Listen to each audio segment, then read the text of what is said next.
2023 was a great year for watches, but now we're in 2024. These are the most anticipated watches coming up this year. If you can't be bothered to wait, there are plenty of watches over at Watchfinder.com, the pre-owned watch specialist. Tom, as I very well know, you love to speculate, and in this world of very fast improving technology, we just heard that Elon Musk is putting chips into people's brains now. I thought perhaps it would be nice to think about the kinds of watches we might see this year, to take it down a notch, think about something that's a little bit more grounded. Yeah. So let's dwell in that and not the future implication of the impending cyberkinetic doom. What kind of watches are you looking forward to this year? Right. Okay. So anticipations 2024, right? So here's something. The other day or the other week, Audemars Piguet, everyone's favourite Audemars Piguet, one of the Holy Trinity top 3 watchmakers, we like to say. They came out with a concept watch, a Royal Oak concept, right? And it was a boldly feminine watch. Limited edition, designed in collaboration with haute couture designer Tamara Rolfe, that's like high sewing. Apparently, it's not horticulture. I got a bit excited when I misread it, but it's a Royal Oak thing. It's very it's got a frosted gold case, like some diamond setting on a tourbillon, like these beautifully layered dial concentric circles. And I thought, yeah, that's nice. It is boldly feminine. I think the boldness comes from the hexagonal bolts of the Royal Oak, because it made me think, right, yeah, this is a fashion designer. You know, I had a glance. I'm not a fashionista, Andrew, I'll be honest with you, but I had a glance at Tamara Ralph's spring summer collection, and yeah, there's a lot of gold in there and there's some concentric shapes, but generally, you know, it's nicely flowing and elegant lines and, you know, pleats, but it didn't scream to me hexagonal bolts. And it just kind of got me to thinking, you know, if we look at the last few watches that AP have released, right? If you're a fashion designer, Tamara Ralph, hexagonal bolts. If you're dreadful hip hop artist, Travis Scott, hexagonal bolts. If you're Spider-Man, hexagonal bolts. If you're inspired by the world of music, hexagonal bolts. Do you see what I'm getting at? It's just, they're spamming us with the Royal Oak, Andrew. It's like all these different collaborations from all these different kind of worlds and stuff, but they all just get thrown in this Royal Oak case. And my hotly anticipated watch of 2024 is something other than a Royal Oak from Audemars Piguet. If you look on their website, Andrew, they've got 4 models, 4 lines of watches, 4 different series, right? 3 of them have got Royal Oak in the title, and then there's the code 1159, right? There are 189 Royal Oak variations. It's just like they're just trying to cheese the industry with Royal Oaks. I mean, the code 1159 wasn't a raging success. A lot of people had a lot of problems with that. But now I've come to the conclusion that hooray for them for trying something. Let's see them try something else. So you're saying you're no longer a fan of haute hardware store. You would like to see something a little bit more refined, a little bit more elegant. And I don't think you're the only one. I think we're moving into a few years of stealth wealth, quiet luxury, you know, practicing premium on the down low. And the Royal Oak is very much the opposite of that. It's very much a bold and dramatic statement. Lots of angles, lots of finicky features that have no real purpose.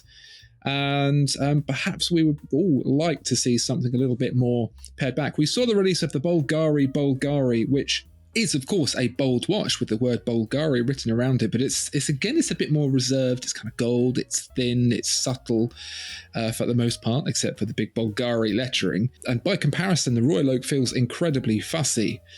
So, yeah, that will be very interesting to see. We'll note, though, that Code 1159 does have an 8-sided case. So even there, they can't quite let go. Yeah, sure. I mean, the trouble is with statement piece after statement piece is the statement sort of begins to diminish a little bit. It's like saying the C word over and over again. You know, sort of, it loses its impact. Australia don't seem to realise this. Clown fingers. Custard.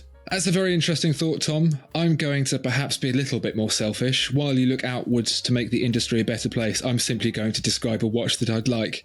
I think the Rolex Submarina is a very nice piece, and I think it has come a long way since it was originally created when it was a little bit smaller and didn't have ceramic.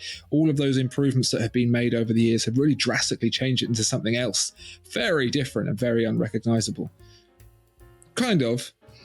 Nevertheless, even though it does look almost identical to that original 1950 whenever it was watch, I'd like them to press pause, rewind even, because I would like them to produce a 38mm version of the Rolex Submariner. And not just that, I want them to ditch ceramic. I don't care if it's still going to be bright and shiny in 150 years. I'll be dead. Give me aluminium like the old one. I would really like that. Maybe lose the crown guards instead, because whilst they're there to protect the crown from big knocks, I don't have anything to knock it against. In my life, the knocks are generally fairly small and muted. You'll regret saying that when your tinny little Rolex has a meeting with the banister. Oh, we don't do banisters in my house. We just free fall it down the stairs. Oh. I would also even like maybe to get some of those vintage colours, like in the loom. Not too much, but just a little bit. Because basically what I'm asking for here is for Rolex to stop with the contemporary, the polishing, the shiny, the bigger, the chunkier, and go back to basics. What I'm asking for here is, can they make my Black Bay 58, but can they put a Rolex logo on it? So I think 38mm, I think you can have that. That's enough. That'd make headlines for weeks anyway, wouldn't it? Rolex releases the same watch, but now 2mm smaller. That's going to run and run. That'll keep you in videos for years, Andrew. But all the other stuff, I like ceramic. I like shiny. That's good. I like the loom that looks like a Ghostbuster ghost color. That's fun. Vintage, I've got no love for vintage. I wasn't there. I don't care. Ye olde divers in their big suits or whatever. Jacques Cousteau. Couldn't give a custard. Yeah, all those old custard divers. Don't care.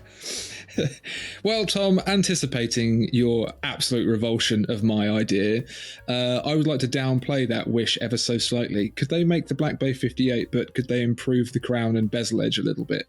That would do. Give it a ceramic bezel. No. Crown guards. You've completely misunderstood. Oh, you're all over the place. Tom, let's move on to the next one before we have a falling out, because I feel it coming. What are you anticipating next very much? Well, I know two words that will get you back on side. Christopher Ward. Tell me more. Right, so they've had a blistering couple of years, haven't they? Been on top form, hit after hit after hit. Most notably, the Bel Canto. Do you know about this watch, Andrew? Little reminder anyway, little refresh if you don't know. So it's a chiming watch, highly complicated watch to make a little chimer. Chimes on the hour.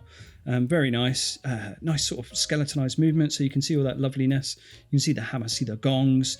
Very clean, very nicely implemented, beautifully finished. This isn't horticulture, this is haughty horology. And yes, it's amazing. It's a stunner. And it was kind of a meager price tag as well, wouldn't you say? What was it again? It was just, when it was launched, it was just under 3,000. Yeah, that's crazy, isn't it? I mean, that's Tudor money for Maximilian Buser watchmaking, isn't it? So crazy topsy-turvy world, what they're doing over there. In addition to that, that's just some of the cake. There's icing and cherries as well. You know, you got the 12, you got the C1 Moon Phase, beautifully designed watches, wonderful finishing, beautifully put together. And they had that lilt one. What was that called? With the beautiful tropical watery coloured dial. Oh, atoll protected. That one was gorgeous. So, you know, there's just so much fun stuff coming out of there. They're just making some of the other brands look a bit silly, and I can't wait to see what they do next. I hope, you know, I mean, I don't want to, it seems it's kind of rude of me to ask for more, because they've dealt up quite a lot already and it's all been fabulous. So, but yeah, so, you know, they've just got me really excited for watches, and I can't wait to see what they do next. So please, Christopher Ward, can I have some more? Is what I'm saying. Whilst your response may be very Dickensian, mine would be more demanding. I demand to see more of this, please. And whilst the bel canto, for some people, they looked at it and they were very Eddie Izzard in their take on it. It goes ding. You can just do it with your mouth. Look, say ding. I thought the ability to take all of that stuff, put it in an affordable watch, but also create a design that was very, very appealing. The symmetry, the layout, the finish of all of those things in the bel canto collectively make it an incredibly desirable watch that draws crowds all the way from Aldi to Waitrose. It works for everyone. And if they can come up with something that good, then I'm sure they can come up with something even better. And I'm very much looking forward to seeing what that might be. Good. Tom, for our last anticipated watch, I've got a little hankering for some Crador action. They gave us the Ichi 2. That really did scratch and itch, that one. And I'm hoping... That's why you're the best. Tom. Yeah. I would like to see my two favourite things in watchmaking combined. Sure. Crador's Ichi 2 levels of watchmaking and a hand-wound chronograph. Because I reckon they do a banging good job of it. And that's the line they can use on their press material. I'd want it to be spring drive, have the horizontal clutch. And really what I'm most intrigued about is that the nest of all the parts that you see in a hand-wound chronograph that make it so appealing is kind of against the nature of Crador, which is to be very reserved and very simple and very pared back. How they would manage those two things together to create a watch that would really blow my mind. And maybe if I ever make enough money, my wallet too. And I would even go so far as to give it a name, because I have hastily Googled some English words into Japanese, and I think that Ishun would be a good name for it, which I believe means moment. But you know how it works. It probably doesn't. It probably means something else, and I'm making a complete fool of myself. Yeah, don't get it tattooed on yourself. No. Tom, would you like to buy my idea? That would be amazing. Yeah, I'm with you. Yeah, that's fantastic. Yeah, those Cradors are kind of intimidatingly good. Yeah, it's a really great shout. I mean, I don't care. I'd just love to see anything from Crador more. They need to start churning them out. I know that's not what they're about, but it would be great to see more from them, definitely. Well, there you go. That is our hot anticipations for 2024. A lot of great watches and Crador really banging them out. What are your great anticipations? Let me know in the comments below. Thank you so much for watching, and we'll see you next time. Goodbye.